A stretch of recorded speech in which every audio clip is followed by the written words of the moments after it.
Okay. So, very good morning, good afternoon, or good evening, everyone, and depending on where you are, and a very warm welcome to today's session on how to build synergies between the three Rio Conventions.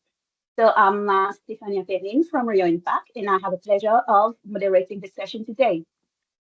So, this webinar it is part of the Joint Capacity Building Program initiated by the Secretariats of the three Rio Conventions, that is the UNFCCC, the CBD and the UNCCD. So this is the fifth session in our ongoing webinar series, which began in August last year. So far, we've explored integrated planning of national strategies and policies, assessing and mobilizing finance for synergistic projects, on the role of local and indigenous knowledge in supporting synergies. And our last webinar, which happened a few weeks ago, well, we looked at how to build synergies in national adaptation plans. So the overall aim of the Joint Capacity Building Program, it is to strengthen individual, institutional, and systemic capacity to support integrated approaches to climate change, biodiversity, and land management, ultimately contributing to the objectives of the Rio Conventions and the Sustainable Development Goals. So today, for our fifth session, we are going to focus on building synergies in national biodiversity plans, their implementation, and related financing solutions.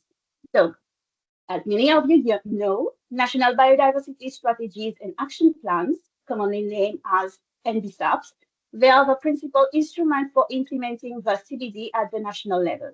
By integrating the objectives of all three Rio Conventions into NBSAPs, countries can enhance coherence, efficiency, and impact in their environmental governance. Today, we'll explore practical approaches and real-world examples of how such integration can be achieved, including country case studies and insights on how biodiversity finance can act as a catalyst for synergy. Before we begin, a few housekeeping. So please ensure your microphone remains muted unless you are invited to speak to avoid background noises. Today's session is being recorded, and both the recording and presentation materials for today will be made available on the UNFCCC event page. The link for the page will be shared shortly in the chat. And lastly, by participating in this event, you are providing your consent to the recording. So let me just walk you through our agenda for today. So we're going to have opening remarks, which will be followed by a keynote presentation on building synergies between Rio Conventions in NBSAP. Then we're going to move into country case studies, where we are going to look at how interventions and on integrating Rio Conventions in an NBSAP. And then we're going to move to a panel discussion where we're going to look at biodiversity finance as a catalyst for synergies between Rio Conventions. And then we are going to move to a very interactive session where you will have opportunity for questions and answers. And then we're going to move to an interactive quiz. And lastly, we're going to close with closing remarks. So before we dive into the substance of today's discussion, I have a pleasure of inviting Mr. Alejandro Kilpatrick for opening remarks. Alejandro, the floor is yours. Thank you very much, Steph, and good morning, good afternoon, good evening to our participants. Thank you for making the time to attend this very interesting webinar. My name is Alejandro Kilpatrick. I'm the manager for the Capacity Building Subdivision here at the UNFCCC Secretariat, and it's my great pleasure to provide these welcoming remarks on behalf of the three Rio Convention Secretariats. As mentioned, we are doing this joint capacity building program. It's a very good example of very concrete collaboration between the secretariats of the three Rio Conventions, the CBD, UNCCD, and UNFCCC.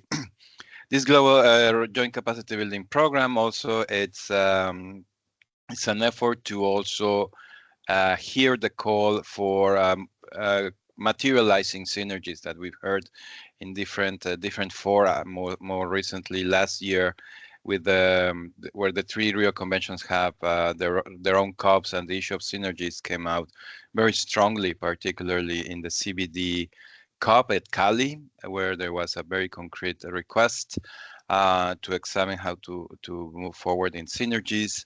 and also on how to work together on capacity building. There's a very clear decision which speaks to capacity building. So we're very happy that this joint capacity building program is also able to respond to those calls from parties. Similarly, the CCD also had strong calls for synergies, and more recently, the CBD organized here in Bonn before the SB sessions, a session on technical exchange on synergies.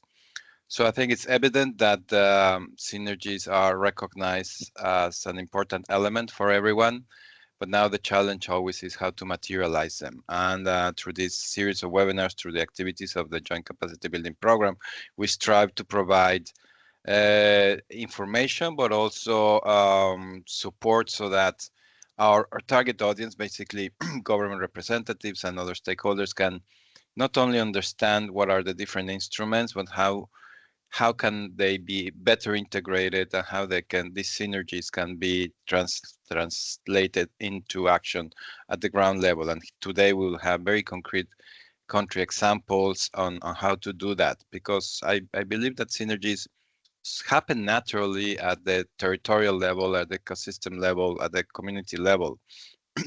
We just need to maybe work a bit more on how to better align the instruments, the plans, and this is been the objective of these webinars in the last editions, where we look at the specific instruments or the main instruments of the three conventions. Like Stefania mentioned it, the previous webinar focused on NAPs, the National Adaptation Plans, which are one of the key instruments under UNFCCC. There have been also webinars on the NDCs, but now we want to see another main instrument, which is the NBSAP. We will also have a webinar on the land degradation neutrality targets. So to cover all the instruments and how these instruments can and should better align, and how others are supporting these efforts. For example, I'm very happy to see our colleague Eva from the NBSAP Accelerator Partnership, which is an initiative very similar to the NDC partnership, based also on an instrument.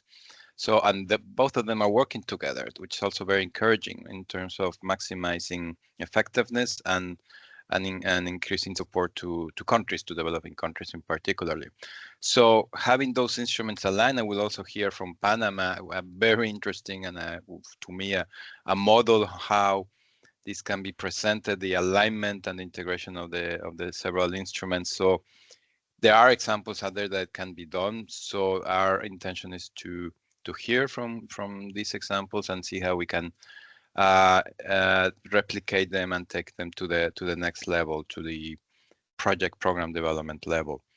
So we're very happy to have you here, and without further ado, I will hand it back to Steph, because I think we're all very eager to hear a keynote presentation and then the country case studies. So thank you, and hope you enjoy and you find this webinar useful. Thank you. Thank you very much, Alejandro, for your opening remarks. So, and without further ado, I would like now to give the floor to Eva Goria from NBSAP Accelerator Partnership for her keynote address. Eva, the floor is yours. Thank you much, Estefania, and thank you, colleagues. Can you hear me well, loud and clear? Yes. Yeah. All right, well, good morning, good afternoon to all, wherever you are. As has been said, I'm Eva Goria, and it's a privilege to join this timely discussion, as Alejandro just said, on synergies between the Rio Conventions. I represent the NBSAP Accelerator Partnership. So this is the country-led initiative that supports countries in implementing their national biodiversity strategies and action plans, or NBSAPs, in ways that align with climate and land priorities. And this partnership was launched at CBD COP15 and is co-chaired by Germany and Colombia and hosted by UNDP, UNEP, and the CBD Secretariat. Next slide, please. So why are we talking about synergies right now? And let me start with the why. Why do we need to talk about synergies now more than ever? And I think Alejandro alluded to pretty much a lot of the things I'll be talking about in my keynote, but it is clear working in silos is no longer an option. And fragmented action is not only inefficient, as we know, but also really ineffective. And the crises we face, climate change, biodiversity loss, and land degradation, are deeply interconnected. So if we are to design resilient, impactful policies, we must really treat these issues as part of a single system. Integrated approaches are not just nice to have. Now it is clear to all that they are really essential. So next slide, please. So what are we seeing from global mandates calling for integration? And Alejandro also alluded to this in his opening remarks. Well, we're seeing the global policy environment is evolving in this direction, in the direction of synergies. So at SBs this year in Bonn, parties recognize the need to better incorporate biodiversity into NDCs and APs. And at CBD COP16, parties emphasize strengthening cooperation between the 3 Rio Conventions and encourage countries to pursue alignment, implementation of the GBF, the Paris Agreement, the UNCCD land degradation neutrality targets. So we're seeing that the guidance is already there. Now it's about enabling countries to deliver. Of course, easier said than done. Next slide, please. So what is this moment of synergy that we're talking about in the NBSAP journey? Well, we have to ask ourselves, when is the right time to be thinking about synergies? And the answer is throughout the entire NBSAP cycle. From target setting and updating to implementation, monitoring, and reporting. But it is especially critical during the design phase, when countries set national targets and align with development priorities, such as the SDGs. So if the why is not embedded early on, coordination is really harder to build later. Next slide, please. So what are we learning from countries? But let me share what we're seeing on the ground. Colombia is a brilliant example. The government aligned its NBSAP and NDC through joint planning exercises with sectoral ministries. And this wasn't just a biodiversity policy process. It was the whole of government effort, very impressive. And in places like Sierra Leone, I'm very proud to say through the support of the NBSAP Accelerated Partnership and the NDC Partnership, we're seeing a cross-ministerial group that now meets every 10 days to align climate and biodiversity implementation. So these examples show that when coordination is intentional, it becomes catalytic. And the word here is intentional, not ad hoc. Next slide, please. So from the Accelerated Partnership, we also have certain tools. And we support countries through 2 key instruments or services. The first is our matchmaking mechanism, through which we help surface country needs and match them with technical and financial partners for implementation of NBSAPs. And the second is our facilitator program, through which we embed experts in country or in regions and technical centers to help ministries align NBSAPs, NDCs, and other relevant strategies and frameworks and actors also. While, of course, helping surface country requests that come to our matchmaking mechanism.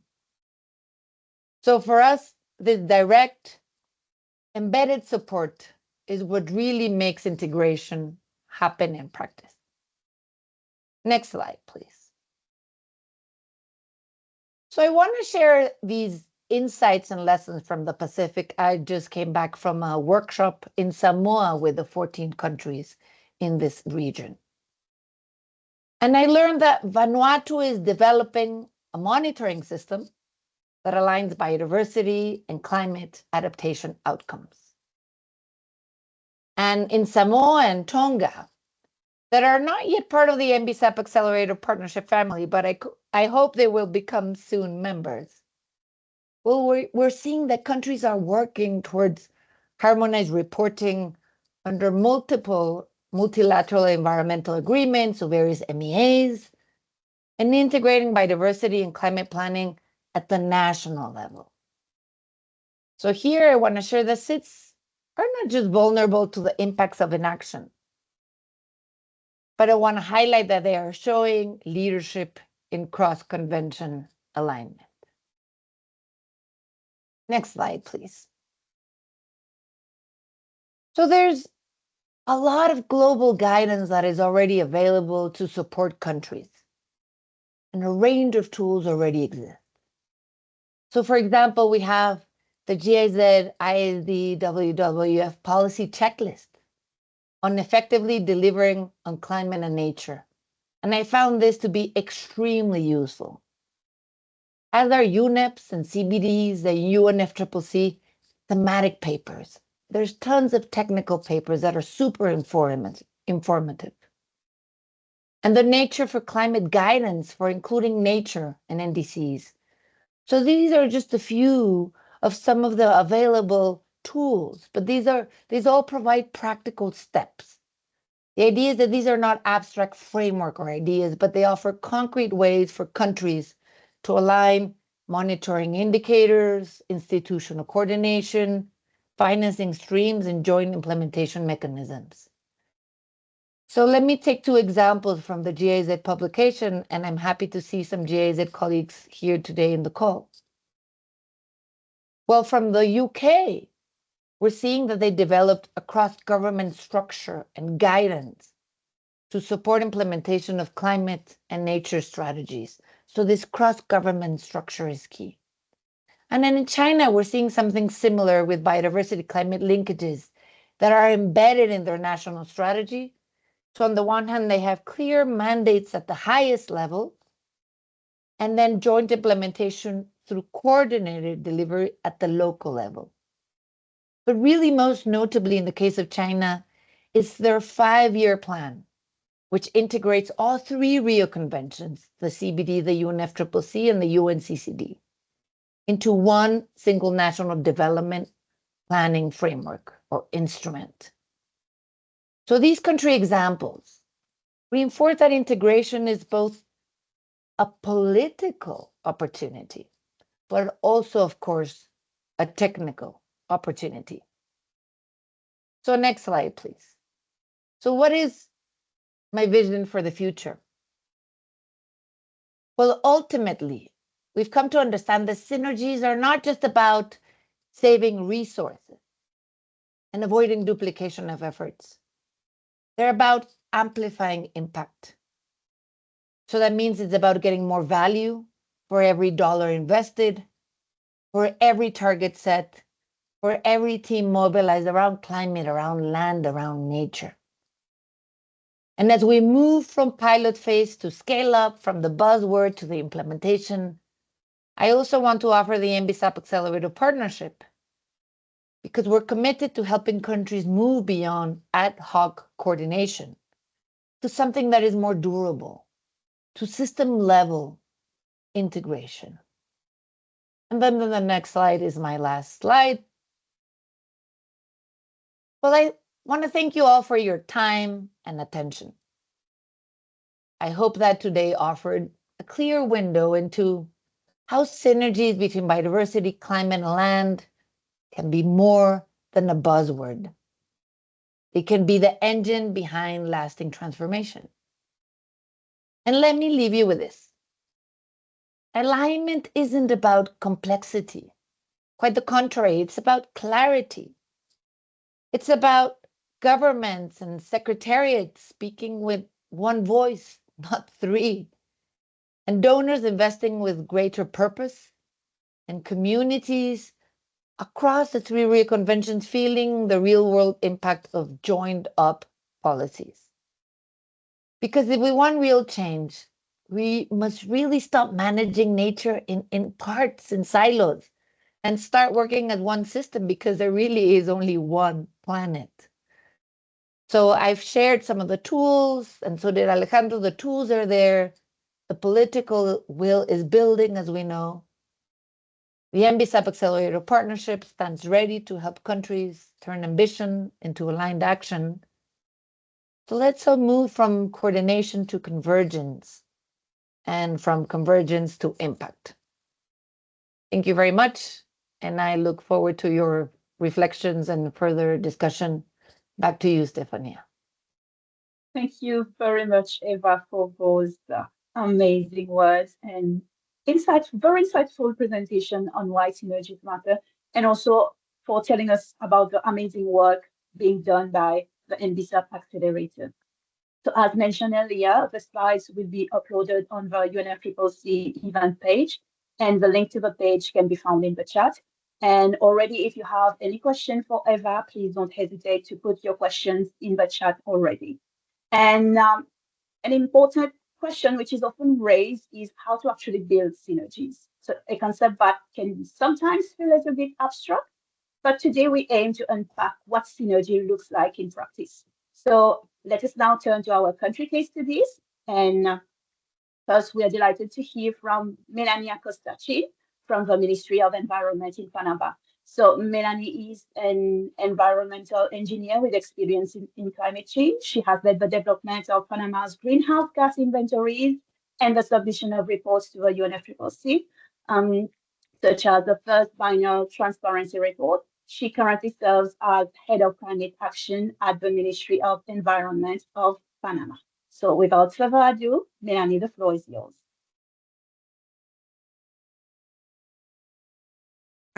Good morning, good afternoon, wherever you are. Thank you for the space to share the experience and that we have in Panama, trying to show how synergy could be, because there's no specific plan, there's no any specific manual that helps the country to establish a specific a big plan. So it's dependent on the national circumstances of each country. So I will share my screen. So, you are going to help me with that. Perfect. It's the same one, so perfect. So right now, Panama is working in our national in our nature pledge is the main tool that we are going to present to the 3 conventions to align the commitments, not just in climate, but in biodiversity and desertification. So as you already know, we start this journey in 1992 in the same city, but sadly, in the last years, in the last 30 years, we have been working in silos through 3 different secretariats. So next slide. Even if Panama ratifies the 3 conventions and also the Sustainable Development Goals, the way everything has been structured had led us to have 3 different themes. Even the 3 focal points of each convention, even if it's in the same ministry, we are in 3 different directions in the same building. And as you already know, even if you are in the same building, the communication is not easy when you have different structures. So now we are trying to change that. Next one. And we are trying to present our nature pledge. What is our nature pledge? It's a comprehensive commitment to address the synergy and ambitious manners regarding climate change, biodiversity, and desertification. The scope for us is really clear. It's not going to be a specific operational and it's not going to be a document with operational details.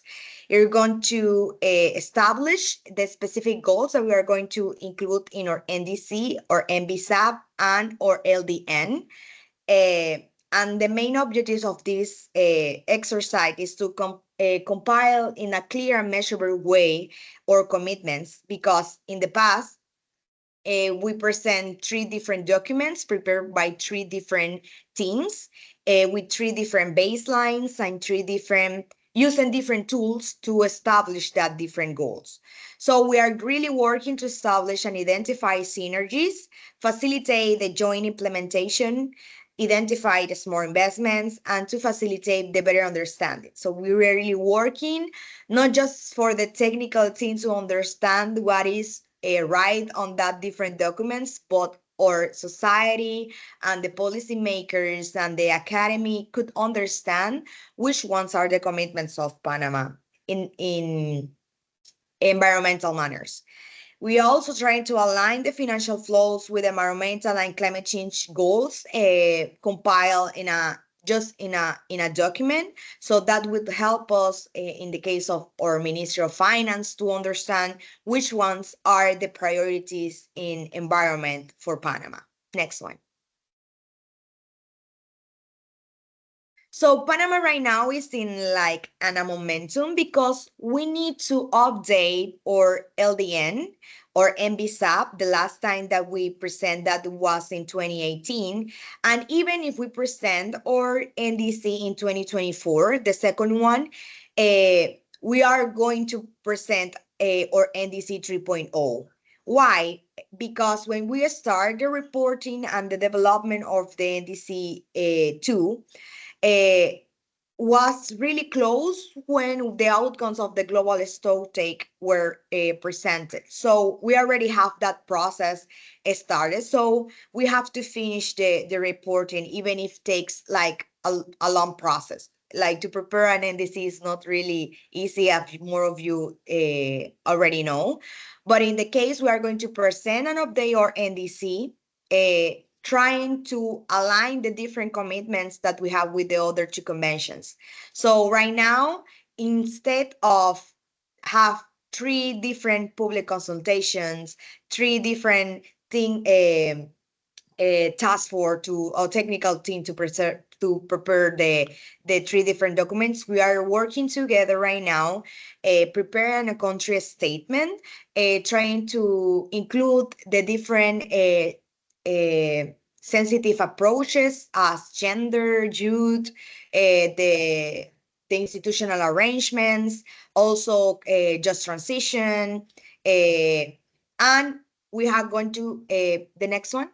We are going to present 3 annex, 1 annex for each convention, working with the specific indicators and monitoring goals, focusing in GHG emission reductions, soil degradation reductions and measures, the number of hectares of forest that we are going to preserve and restore. That is the main goal that are going to secure to have the synergy. So right now we have 3 different commitments in 3 different documents with 3 different baselines. So at the end, we have a specific goal for in the NDC, another one in the LDN and the NBSAP, and we have a lot of incoherence with each one. So right now we are working in a single goal that responds to the 3 conventions in the case of restoration.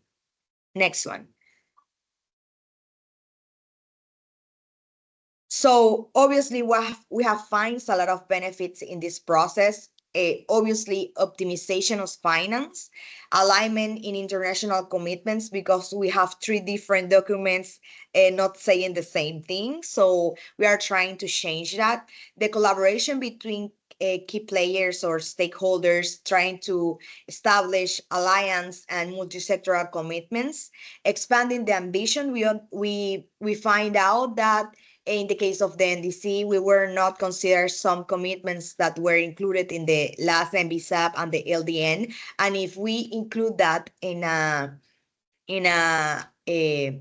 just a one goal, we could find and expand our ambition. The implementation, efficiency, and improvements are really are going to be the main focus of this document, and the narrative is going to be the same.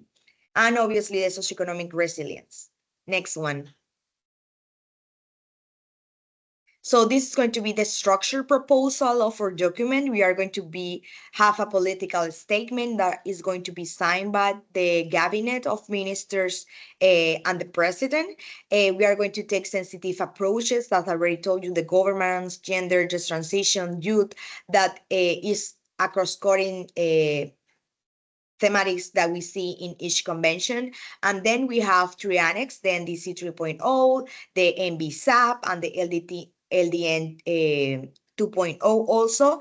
And the vehicle that the Panama decides to present the adaptation communication is our NDC. So we also need to update our NDC.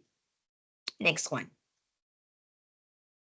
So the milestone that we have until today, we start in August of last year to trying to think how we can change all the things that we are doing. We are working in with three different technical teams. We have three different financial mechanisms. We have three plans, three report, three of everything. And for a country, it's not possible to maintain the rhythm to report when you don't have the enough capacity building to secure a synergy. So the climate change direction take like the leadership to try to coordinate all this process to communicate with the different technical teams and trying to change the way that we report. So we present in December in November, we start with data analysis, trying to read which was presented before. In December, we present the structure proposal and we receive the political support. In Panama, we don't have like a national development plans. We have a government strategic plan. So the current president includes this document as part of the goals that he wants to establish through the administration. So it's included in that government strategic plan. In January, we established the task force, as I call them, because it's all the technical thing that is included in the process of reporting, monitoring, and the verification of different commitments, international commitments. In February, we start the alignment of commitments. In March, we start different dissemination with stakeholders and different working sessions. In April, we are going to start prioritizing the commitments, and in May we have the first draft. Now we are trying to receive some recommendations from different stakeholders and alliance. So now we are working on that. Hopefully in July we're going to start the public consultation. Hopefully, and we are planning to present this in a National Assembly of the UN. So that's on my part. Thank you so much for the space. And sorry, I think I take more time than I supposed to take. Thank you very much, Melanie. Your presentation was quite insightful. It's a very concrete example on how to build synergy. And thank you again for your time and for being with us today. We know that it's quite early in Panama, so thank you for your time. So without further ado, we move to our next country case study. So we're going to Mauritius this time. And we're going to welcome Mr. Manoj Bagchi, who is the president of Fondation Ressources et Nature, FORENA. And Mr. Bagchi has over 30 years experience. For the past 30 years, he has dedicated his career to supporting economic operators in enhancing their performance and embracing sustainable practices. So as the chairman of FORENA, he leads initiatives to protect biodiversity, foster climate change adaptation, and prevent land degradation. So since 2022, under his chairmanship, FORENA has also been serving as the national focal point for Mauritius within the CEPF, Regional Implementation Team for Madagascar and the Indian Ocean Islands hotspot. So, Mr. Bagchi, the floor is yours. Thank you. Thank you, Stefania, and good morning, good afternoon, good evening to everyone. I'll be trying. So I'm going to be someone who's going to be talking about things which are more terre à terre, as we say, which are more down to earth. So hopefully it's going to be answering to your expectations. So let me try and find the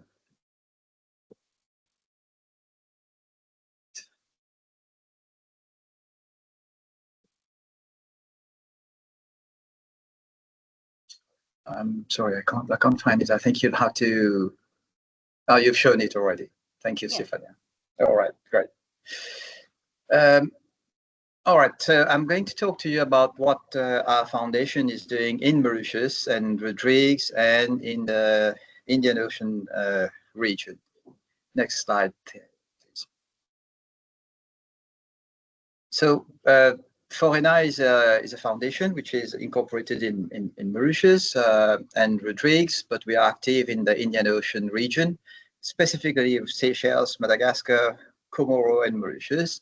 We're dedicated to biodiversity, conservation, adaptation to climate change, and prevention of land degradation, which goes into those three Rio Conventions. And we have a focus on ecosystem restoration, species conservation, ecosystem-based adaptation and education, and civil society empowerment. Next. As Stefania was saying, since 2022, we are part of a regional implementation team, which is overlooking the funding of the CEPF. For those who don't know, the CEPF is the Critical Ecosystem Partnership Fund, which is a fund which has been created by the World Bank, the UNGEF, the AFD, Agence Française de Développement, European Union, and which benefit from funds from the GCF, as well as the EU for our region here in Mauritius, Madagascar, Seychelles, and Comoro Islands. We have a project which is on over 10 years, started 2022, is going to finish at 2032 with something like $30 million at disposal. We are here to help CSOs access grants. So small grants are within $50,000 and large grants are above. So it can be $200,000, $300,000, $400,000, for example. We also ensure the alignment with the NBSAP of the various islands and the CEPF priorities, because we have an ecosystem profile which has been put in place after having discussed with all the stakeholders in all the countries. And we, of course, support monitoring and reporting of beneficiaries. Today, we have an organization which is in each of the islands, part of that regional implementation team. You can see those over there, and we are working together with the IUCN Netherlands. Next.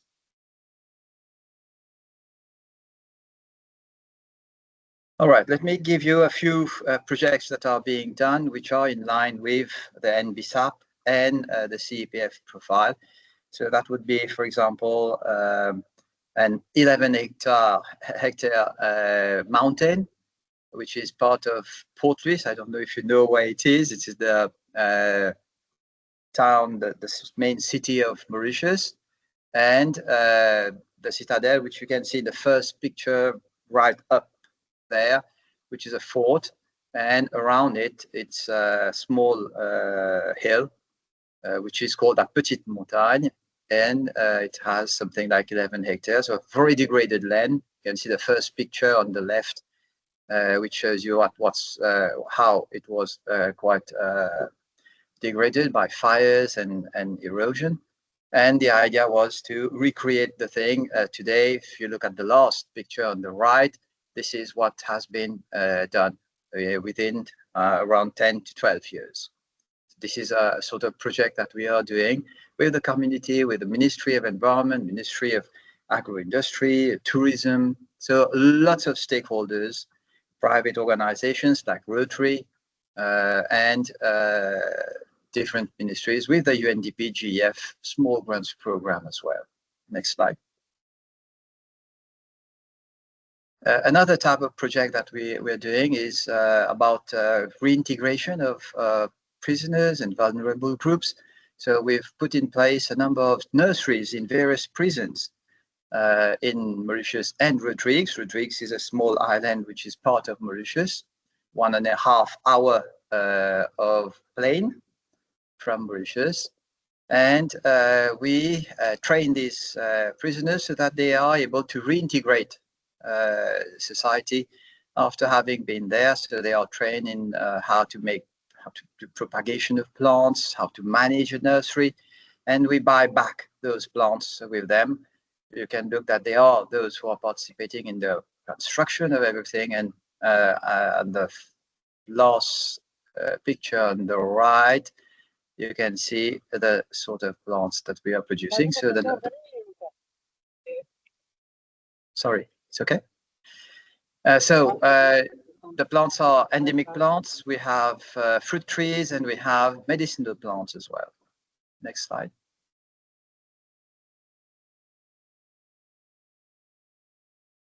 Another project which is in Rodrigues this time, so a small island, the side of Mauritius. Another type of project, again, nursery, different types of nursery, and again, production of here fruit trees, because this is going to go into an agroforestry project. So the government of Rodrigues is going to put a number of areas at the disposal of these prisoners so that they can replant fruit trees together with endemic trees to make an agroforestry project all around Rodrigues. So this is another type of project. The first one is reforestation completely. This one is agroforestry project with the same base nursery. Next.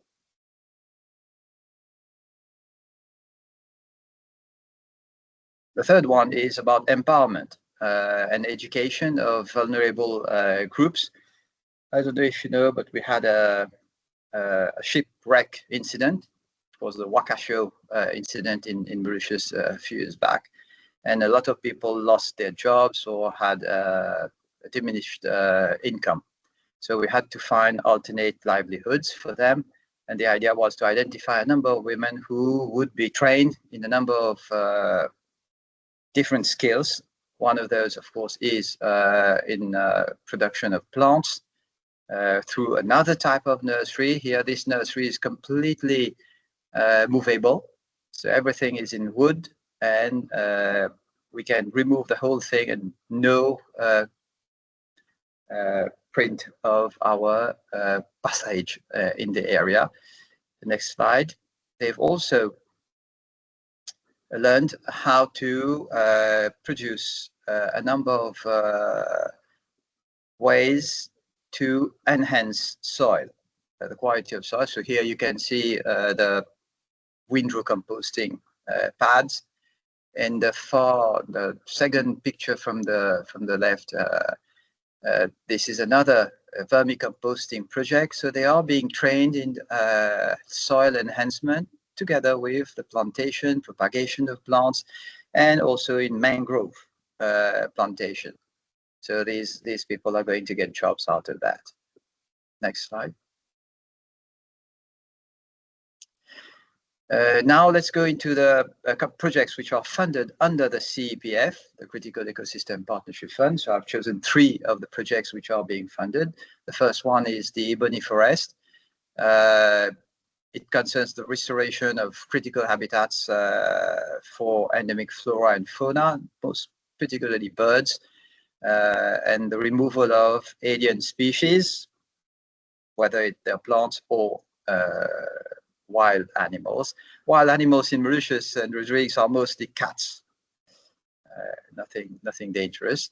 So the idea is to build in-house capacity for bird conservation in an area of 10 hectares. There are a lot of reforestation work, which has already been started with Ebony Forest, and lots of public awareness raising, lots of training in reforestation techniques. And the third thing is about outreach for private sector fundraising activities. So what we've tried to show is a bit of alignment with the NBSAP for Mauritius, and the CBD, the UNCCC, etc. So you can see that these projects are very well aligned with these various conventions. Next slide.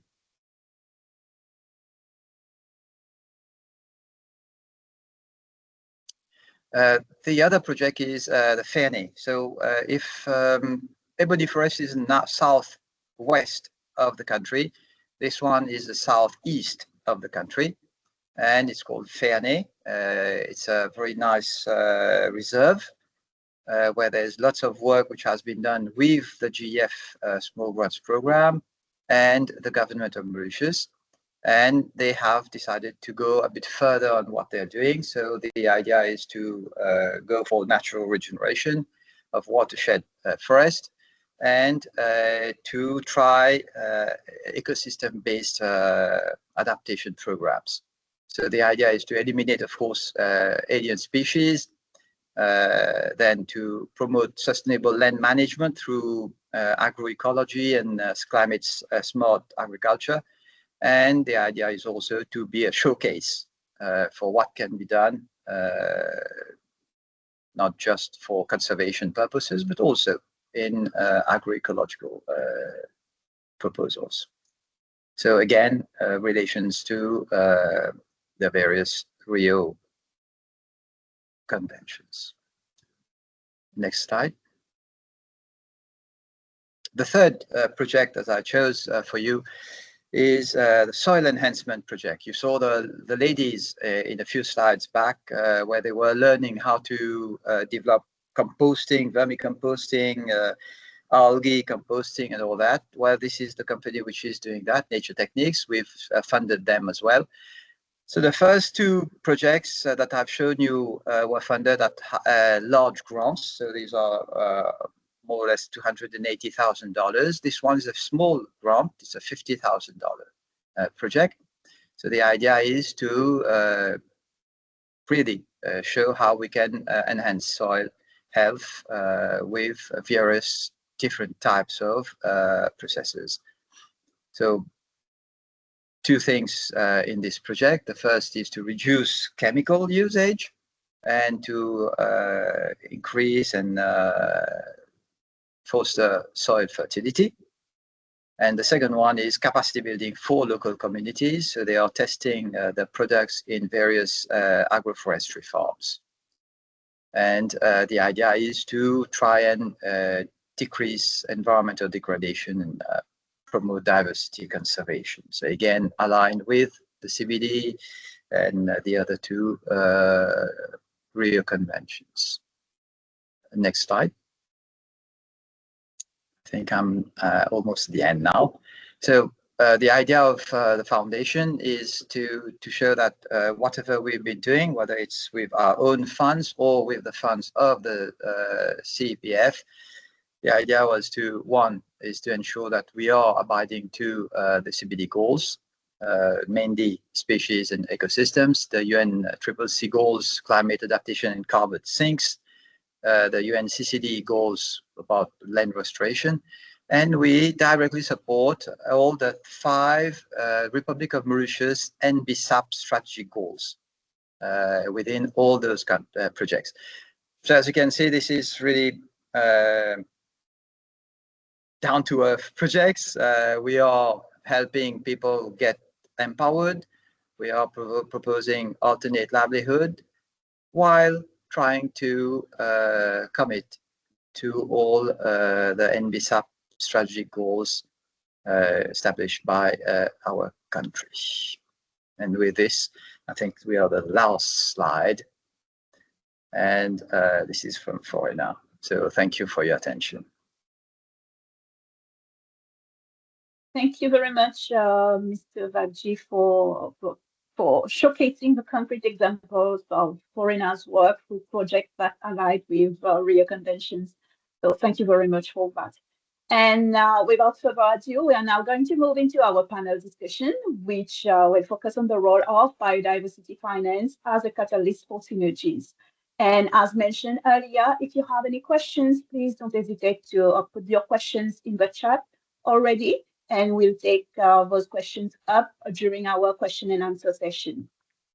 So first for our panel discussion, we're going to hear from Fernanda Montero. So Fernanda is the climate change specialist in UNDP's Biofin initiative and supports countries to strengthen financing solutions that have both nature and climate benefits.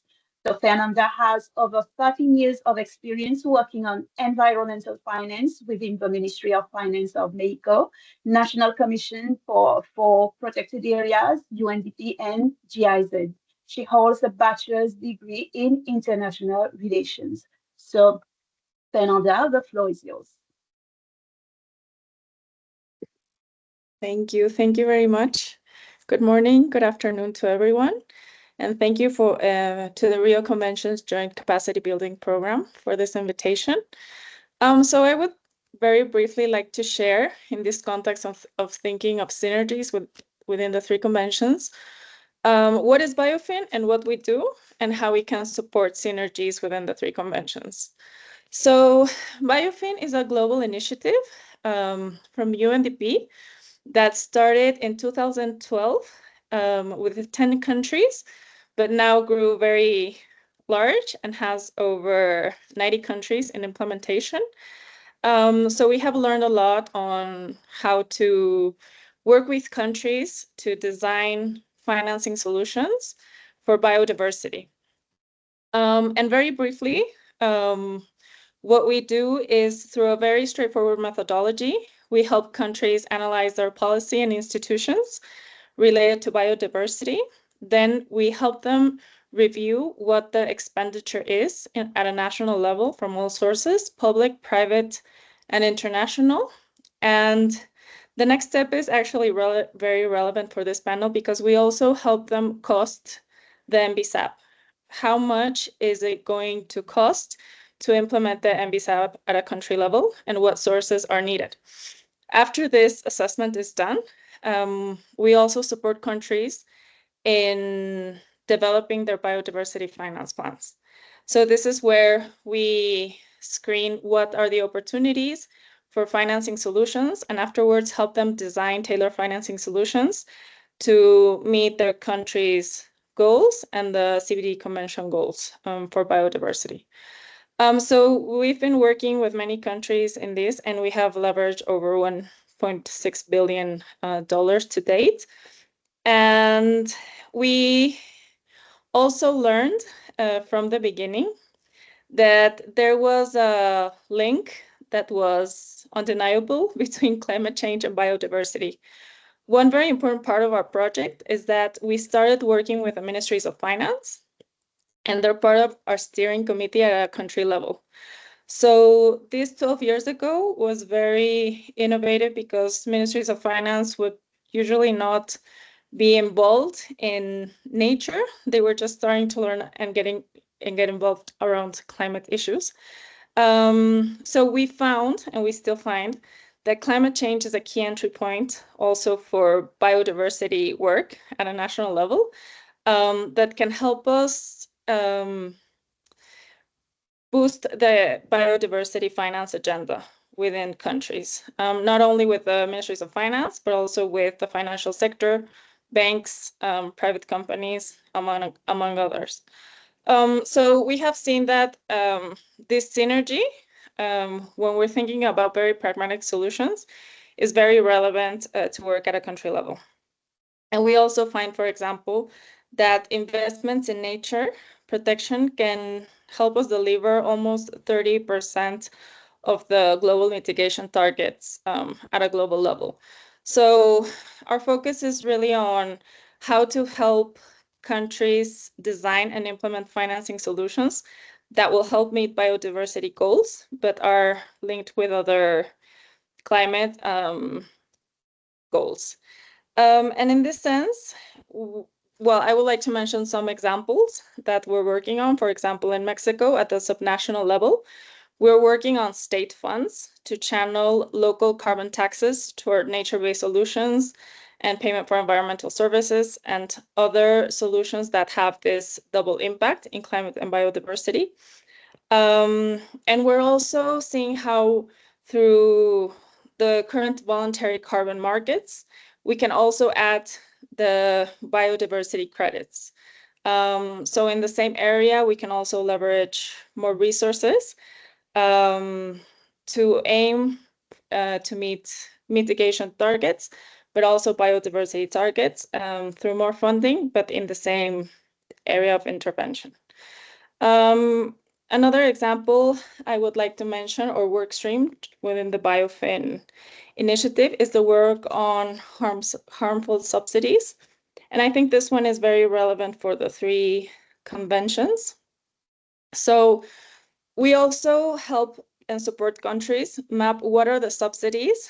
It can be fossil fuels, agriculture subsidies that are harmful for biodiversity. We help them with identification and screening. We also help them redesign and green them so they stop being harmful, and restructure the programs or the process in which the money is being allocated in countries. We have now 23 countries working on harmful subsidies, and this is a good example that meets or hits 3 convention goals.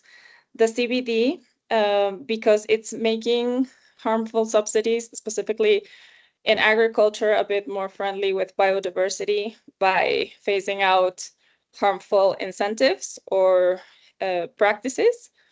It also helps phase out fossil fuels in agricultural impact payments, which drives down emissions. And it also helps promote land conversion or sustainable farming that contribute to land degradation. So we have a guidance or a workbook within our webpage. I will be happy to share it in the chat in case you're interested, and looking forward to hear from you and your questions.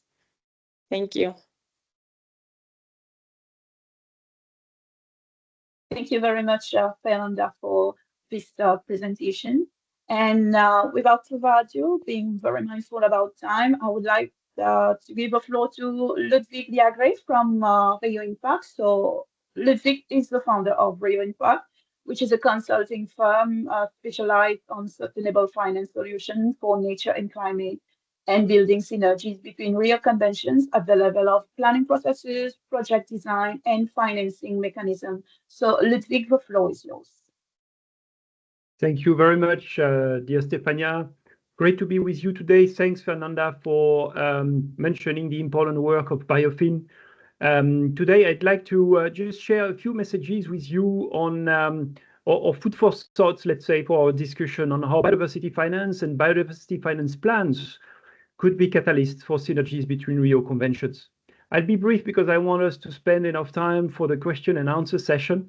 But my first idea I wanted to share with you is, now we have those biodiversity finance plans being shaped in many countries. Why don't we use them, as tools to prioritize cost-effective interventions, as platforms, to address financing trade-offs, and to align national budgets and national financing instruments and external financing instruments, international financing sources, private financing sources, with the biodiversity, climate, and land restoration goals. So we could use those processes as platforms to reinforce synergies. Another idea I'd like to share, building on what Fernanda just said about the support they provide to state local funds, is about the very important tool, the so-called conservation trust funds, the CTFs. Conservation trust funds are somehow national biodiversity funds. They exist in more than 70 countries in the world. And oftentimes they are a really critical source of financing for biodiversity conservation and ecosystem restoration at country level. And they have helped countries mobilize long-term funding. The CTFs oftentimes build local ownership, and they channel finance directly to the ground, to local projects. And often in ways that can serve multiple objectives, for topics like forest restoration, ecosystem-based adaptation, climate-smart agriculture, biodiversity conservation, among others. But to truly drive synergies, we have to think on how to adapt, reform some of those CTFs. Those conservation trust funds would need to be more intentionally designed or adapted to support the delivery of synergies and to support the achievement of the goals of the 3 Rio Conventions.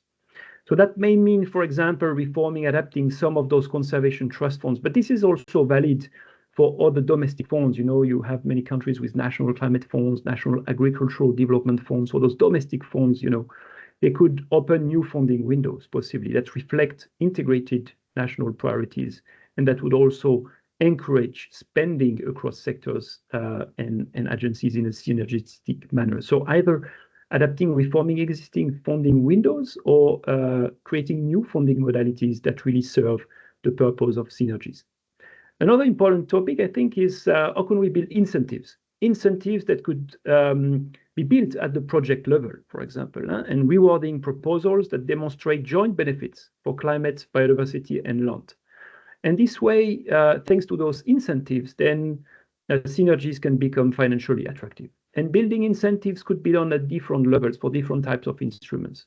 Within the context of conservation trust funds, surely, but also in the context of other domestic financing mechanisms, and in the context of international funding mechanisms as well. The GEF, the Global Environmental Facility, is already an interesting instrument that has shaped some forms of incentives for integrated projects. Probably we could build on those approaches to reinforce the incentives aspect of building synergies. Last idea I wanted to share before our discussion is the topic of how can we scale up private sector investment in nature and for synergies.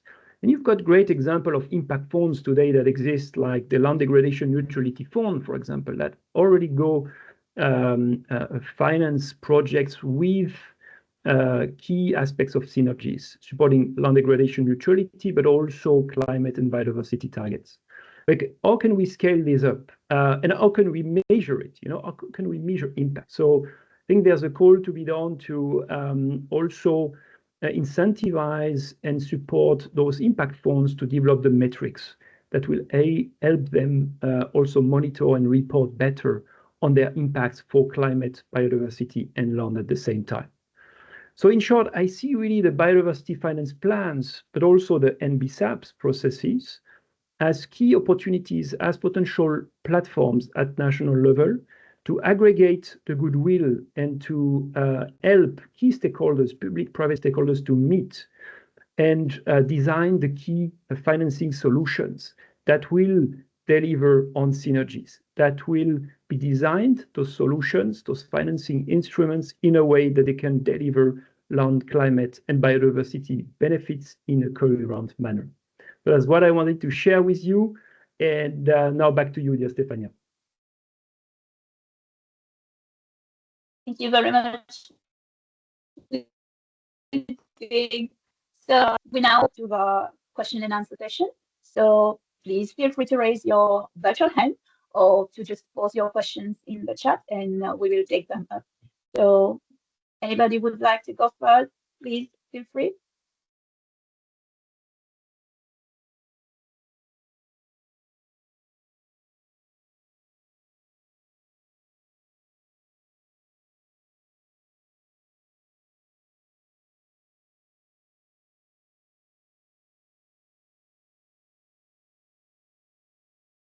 So anybody would like to go, please just don't hesitate. If you want further information from our different speakers on a particular matter that has been raised during the different presentations, please feel free. Yes, Eva. Thank you very much, Stefania. This is a question to some of our speakers based on some of the questions I also read in the chat, which was this idea about designing projects to deliver on a particular convention and then retrofitting for the projects to deliver on others. So I was eager to hear from our presenters their experiences with this planning cycle in the design of some of the projects. Well, Panama was very clear. I wonder if others want to share any ideas of, what they've seen in the journey, because what we're finding is precisely questions from countries about, how to bring it together in the journey. What happens if they're already working on implementation? how can they bring them together at that point in the journey? So this is an open question to all, and it just doesn't have to be just panelists. I know there's other colleagues in the call who have also written extensively about this. Over, thank you. Thank you, Eva. So any of our panelists would like to take the floor for that? Yes, Manoj? Yeah, I think the question of whether we're retrofitting or not is interesting, but I don't see any issue with that, in fact. So you see what we've done is we have calls for proposal, but before the calls for proposals, there have been an ecosystem profile which was prepared for each country. It took a few years to prepare that. And it's based on all the stakeholders, government, international donors, NGOs, CSOs, private sector. So I think we have taken in consideration the number of ideas and advices from everyone. System profile is prepared, and we call for proposals according to that ecosystem profile because we have set up a number of targets.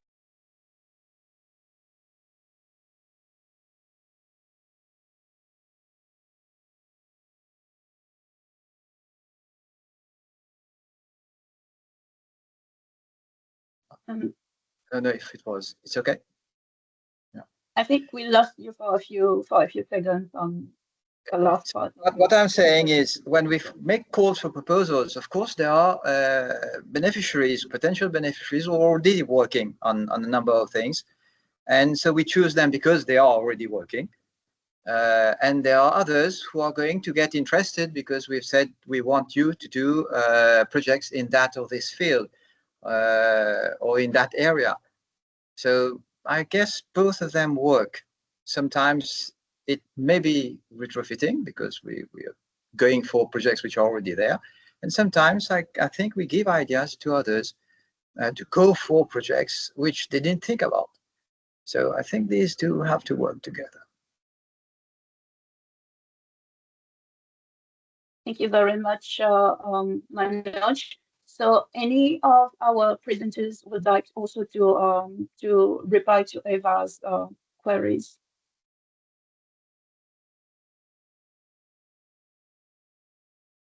Stefania, I see there is an interesting question in the chat from David I think that's for Melanie. He's asking for Panama, have you agreed on a set of indicators or criteria for judging success before the convention annexes? Okay. Yes, thank you for the question. In our case of Panama, we are trying to consolidate the nature pledge like in existing national monitoring frameworks. We are not trying to create a new one. We already invest a lot of time, resources, and we have a good monitoring system. In the case of restoration, we have the system of monitoring of the restoration and the conservation in one of our directions. So we are trying to use that system to secure the monitoring of the success of the goals. The main indicator that we are going to work together is going to be the amount of hectares that are going to be restored, protect, and are going to have a sustainable manner. This is going to be the main indicator that are going to be together. Like if Panama is committed to restore this amount of hectares, what percentage is going to be in key areas of biodiversity, which one are going to be in land degraded areas. So we are going to work using the map of degradation that we present to the UNCCD, and actually one of our goals is to identify the key areas of biodiversity. We should think sometimes we could think that the only key areas of biodiversity is going to be in the protected areas in the case of Panama, as we are a really small country with a interesting climate, we also have key areas of biodiversity in other parts that could be in private areas. So we are trying to identify that, but we are working from existing systems. We are not trying to create a new thing. And also, this is the main idea of this process, to work with the team together, identify in which cases we could merge some information. The other indicator obviously is going to be to maintain the capacity that the country have to absorb more emissions than the ones that we emit domestically. So the GHG inventory is going to be a great tool to monitor that progress. So even if we still need to develop, because we are in developing country, a country in developing, we know that we still not find the peak of our emissions. That is going to happen maybe between 2030, 35 and 2040. So even if we need to still develop, and obviously we are going to emit, we are trying to do that in a sustainable way with mitigation actions, mainly in the main sectors, the main sources of emissions that are the energy sector. So we are going to use the amount of hectares is going to be like the K indicator through the 3 conventions, but also the GHG emission, and trying to maintain that capacity to be a carbon sink. Thank you very much, Melanie. So I think there's another question for you also in the chat. So could you please share what took in the beginning the initiative from government side, and what were convincing selling points to other actors and sectors? Yes. Well, I think this happens in most of the countries of Latin America and the Caribbean, or like we have it happens in every country. You have 3 teams. You have a team for biodiversity, you have a team of climate change, you have a team of desertification. That happens in each country, I think so. In the case of Panama, in the last 5 years, we have been working a lot in capacity building, trying to establish national experts inside the ministry. Most of the time, in most of the countries, like these plans and the different documents that you prepare are not prepared by national experts. Like, you pay for a consultancy that came and prepare a plan for the country that don't understand the national capacities, and most of the time is the technical team inside the minister that is just reviewing products and different giving the feedback to the international experts that know how NBSAP and NDCs and LDTN has been made, but didn't know about the national circumstances. So in climate change, we changed that scope. So we try to build national capacities. Right now, the GHG inventory, the NDC, the climate change scenarios have been developed by national experts. So now we are trying to replicate that in the biodiversity and the certification thing. So we know that it's more easy to establish a contract with a person just to gain some time. But in this case, we have been working through a process to establish that capacity. And now, with the leadership of the climate change direction, we are trying to coordinate all the process. So we are working with the projects that the different convention has with the country, like with the update, the preparation of the NBSAP, and we also have resources for the presentation of the LDN. So we are trying to share the experience that we have preparing the NDC, trying to develop the NBSAP and the LDN at home, not just someone coming to develop the new plans and the strategics, that the ministry is the one in charge of the implementation. So what happens with the NBSAP and the LDN prepared presented in 2018 is that was prepared by consultancies.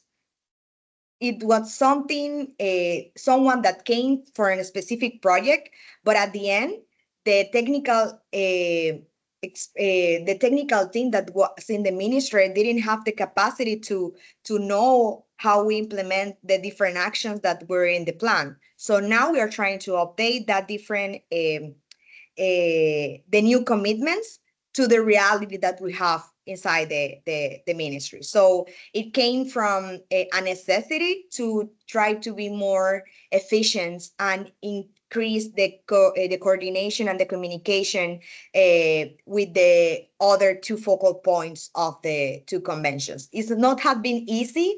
Even if we are in the same building, we are in 3 different floors, and it's not easy to set a meeting. Sometimes they don't answer the emails, but it's an experience that needs to be done. Like, you need to put everybody in the same table, identify what are you working on, which the different tools that you are working on. We identify that we prepare 4 tools that could be prepared in the same time. Like, we prepare the land degradation map, we prepare the forest map. We also prepare something that we call mapathon, that is the exercise when we gather all the information that we need to estimate the emission of the LULUCF sector and the GH inventory that is made with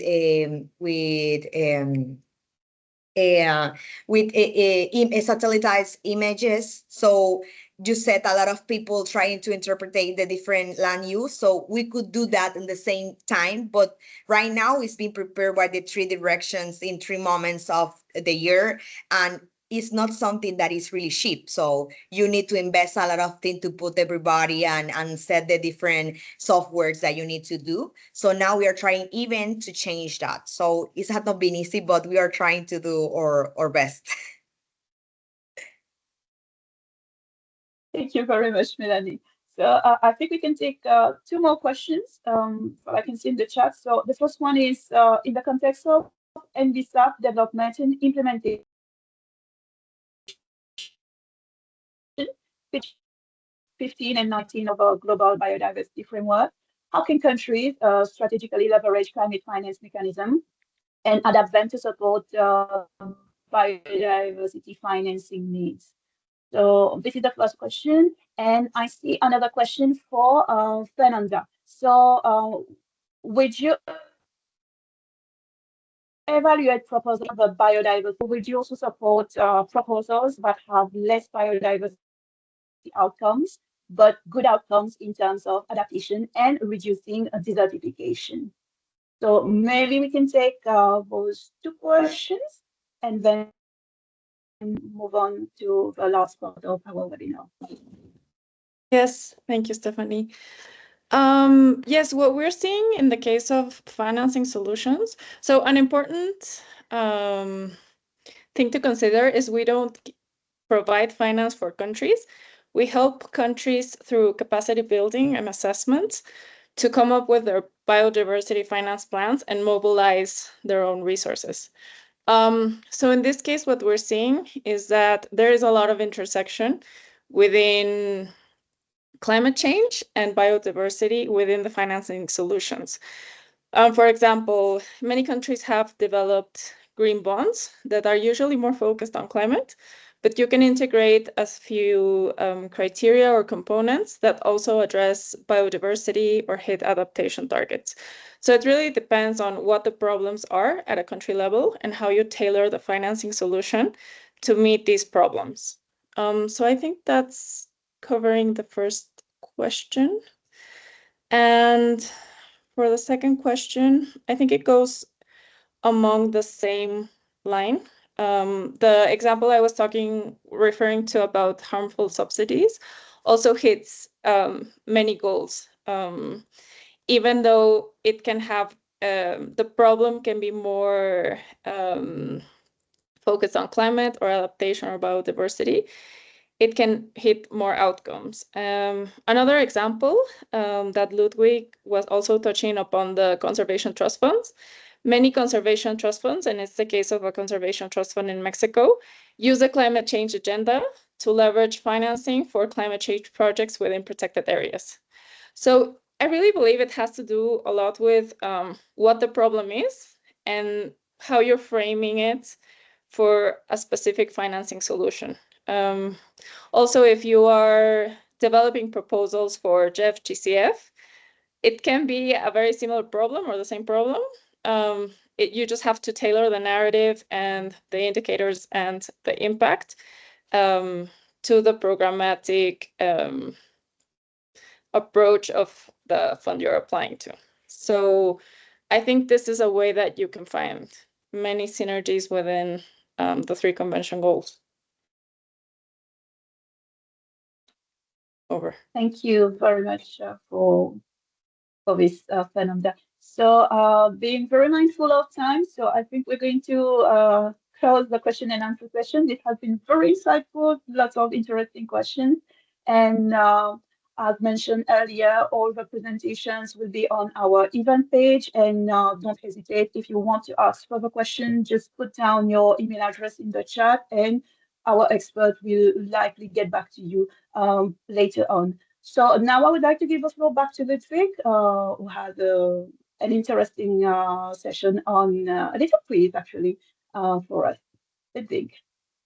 Thank you very much, Stefania. And maybe just before the quiz, I'd like to quickly react to the last comments, in particular, or questions on the connections between climate finance and biodiversity finance.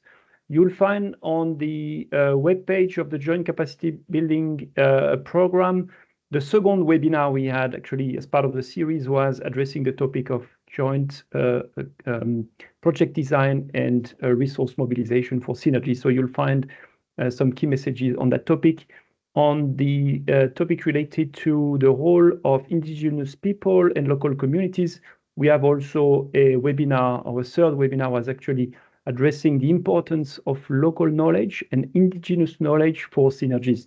So there also you can find more information. We've got info briefs on those topics as well that you can find on the page. And on the great question from Joseph as well, great to see you, dear Joseph, on the topics of the metrics for impact finance.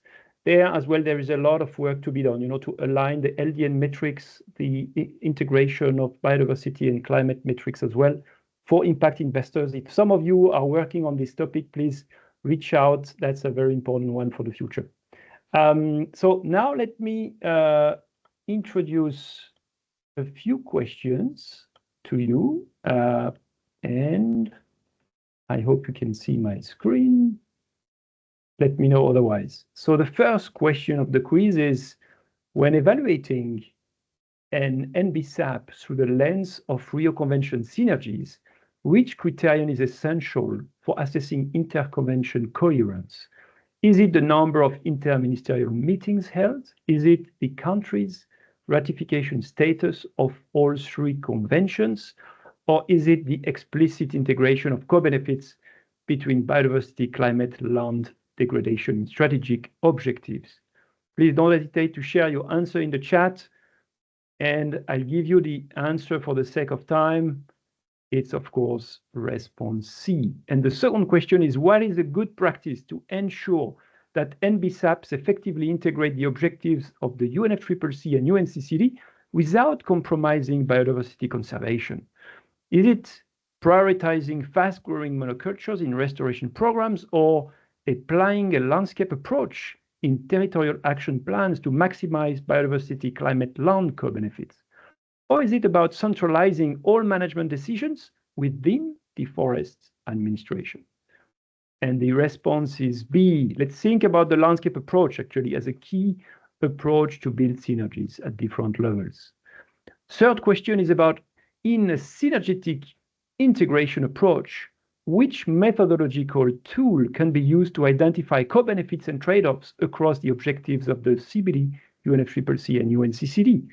Is it A, to apply a multi-criteria analysis, MCA, applied to environmental planning, or B, to work with the Environmental Performance Index, or conduct participatory mapping of protected areas? And for those who have applied already the multi-criteria analysis, you'll know that it can be a great tool, and also a tool very relevant to include the priorities and the voice of local communities and indigenous people in decision-making across the conventions, building synergies, and addressing trade-offs. So a very important tool.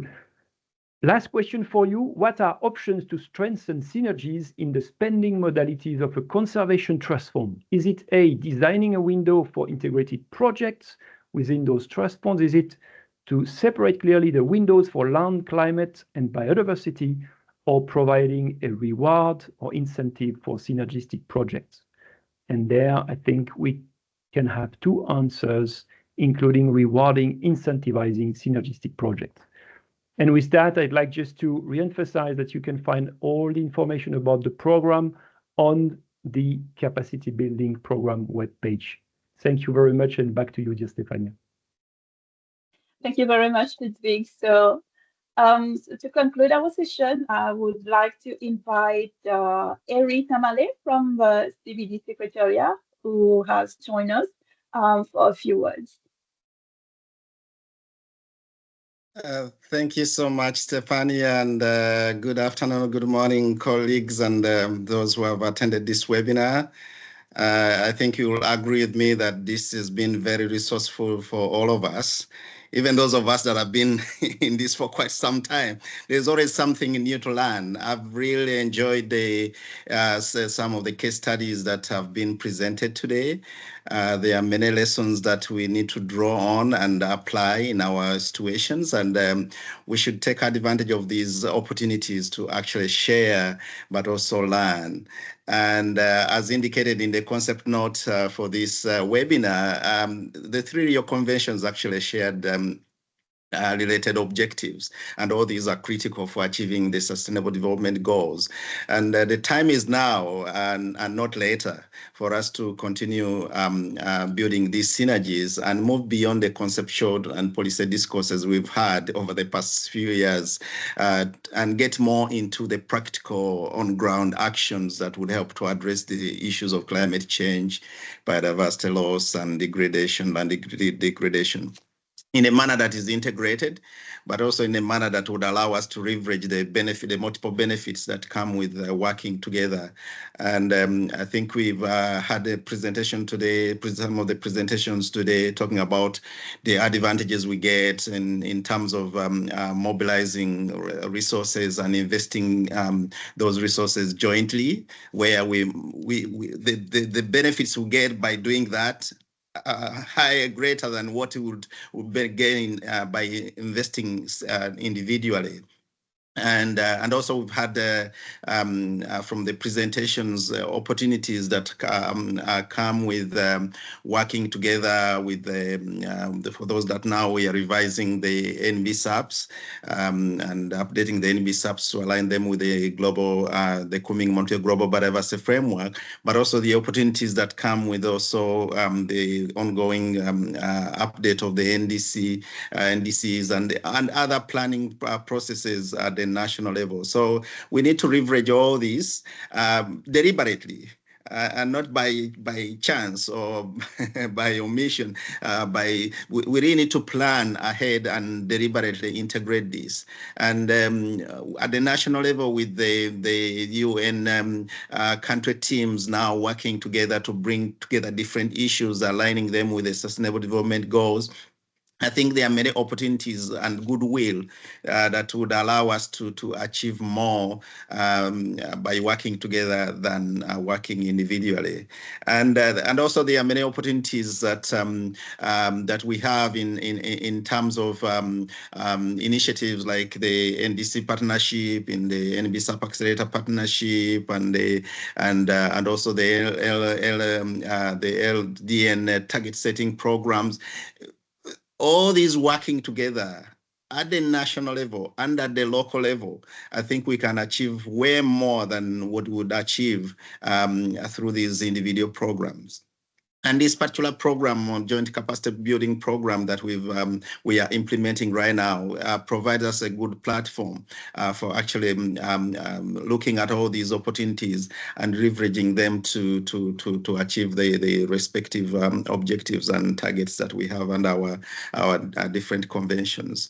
So let's use these opportunities to learn. Let's use these opportunities to leverage resources. Let's use these opportunities to collaborate and achieve more than what we would have achieved. So thank you so much once again. Thank you, Ludwig and the team, and my colleague, our colleagues at the other secretariats for working together. And I think with continuing to do this, we'll be able to achieve more and be able to have more impact in the coming years. So thank you very much. Thank you very much, Eric. So we've come to the end of our webinar. So as we wrapped up, a very heartfelt thanks to all of you, all of our speakers and panelists for sharing such rich insights and experiences. And today's discussion has highlighted how building synergies across the Rio Convention, particularly through NBSAPs, can unlock transformative potential for joint action and investment. So to all our participants, thank you very much for your active engagement and presence. And we hope to see you at our next webinar, which will be on how to build synergies in land degradation neutrality targets. So stay tuned via our social medias, our newsletters, and now the UNFCCC event page for more updates. And finally, sincere thanks to our colleagues from the UNFCCC, CBD, and UNCCD secretariats for their continued support and collaboration in driving this joint capacity building program forward.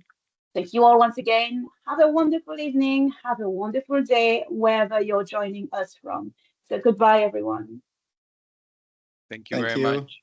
Bye. Thank you. Thank you very much. Thank you. Thank Bye-bye. Bye-bye. Bye-bye. Thank you. Goodbye. Thank you. Bye.